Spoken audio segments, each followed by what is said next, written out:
কেমন ছেলের সাথে মেয়েকে বিয়ে দেওয়া উচিত, এটা তো আল্লাহ বলে দিয়েছেন। আল্লাহ রাসূল সাল্লাল্লাহু আলাইহি ওয়াসাল্লাম নিজে একার ক্লিয়ার বলেছেন, ইযা জাআকুম মান তারদাউনা দীনাহু ওয়া খুলুকাহু ফাযাওয়িজুহু ইল্লা তাফআলু তাকুন ফিতনাতুন ফিল আরদি ওয়া ফাসাদুন আরিদ।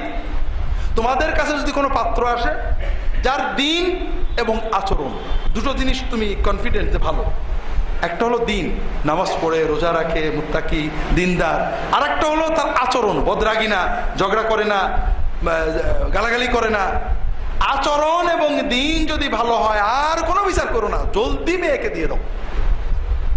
আর তা যদি না করো, অর্থাৎ টাকা দেখো, বংশ দেখো, চাকরি দেখো, দ্বীন এবং আখলাক দেখো না, তাহলে বিশাল ফাসাদ হবে।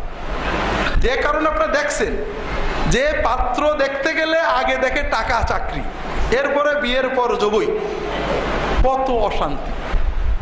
আর মেয়ে দেখতে গেলেও আল্লাহ রাসূল বলেছেন যে তোমরা দিন দেখবে আগে, তারপরে সৌন্দর্য, বংশ, টাকা পয়সা ইত্যাদি। আর আমরা আগে দেখবো কত সুন্দরী মেয়ে, এরপরে বিয়ের পরে এসে বলবে আর বউটা ছেলেটাকে জাদু করে ফেলেছে। আসছে তো জাদু দেখেই তো বিয়ে করেছো, বিয়ে দিয়েছো, তুমি তো আর কিছু বিয়ে দাওনি, জাদু করবে বলে কায়দায় করতে